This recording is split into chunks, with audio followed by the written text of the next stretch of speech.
Russia has launched a wave of missile and drone attacks on the Ukrainian capital, Kyiv. In one attack, you can hear a drone flying overhead before an explosion.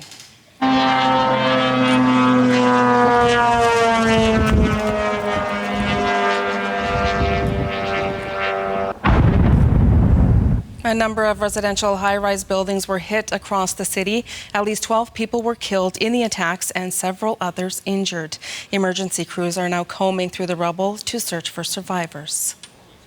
Anna Cunningham joins me now. So Anna, good morning. What more do we know about this latest Russian attack on Kyiv? Morning, Juanita. Well, this is Russia's second biggest attack on the Ukrainian capital, Kyiv, in just a week. Now, Ukraine's Air Force says that Russia launched some 68 missiles and 351 drones. You can see these images, those huge explosions lighting up right across the skyline of Kyiv as those missiles and drones got through Ukraine's air defences. Now, emergency services have been working through the night. They've been trying to rescue people trapped inside some of those apartment blocks. You can see here those images using cranes to get to people and take them out of their apartments. Many of those apartments catching fire as those drones hit. And we're hearing from residents just saying how much shock they're in, talking about not believing that they actually got out of their apartments, especially when they look back at those huge holes that have been left where their apartments were.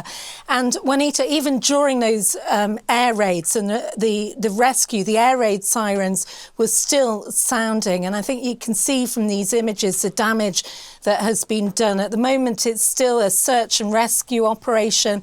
Kyiv's mayor saying that he hopes no one is found underneath the rubble. Juanita. And Anna, what reaction has there been as this comes just ahead of the NATO summit?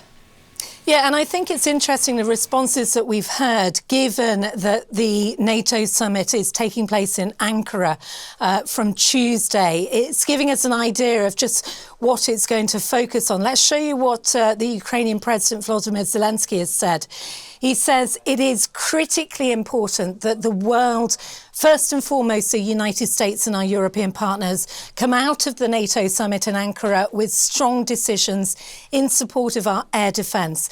As long as Patriot missiles remain in our allies' stockpiles, Russia is only encouraged to keep vanquishing residential buildings. The United States and Europe have enough strength to stop this terror. So that's from the Ukrainian president. Let's show you now what Ursula von der Leyen, who is the president of the EU Commission, has said. She says, Ukraine urgently needs more air defence. We will discuss it this week in Ankara at the NATO summit.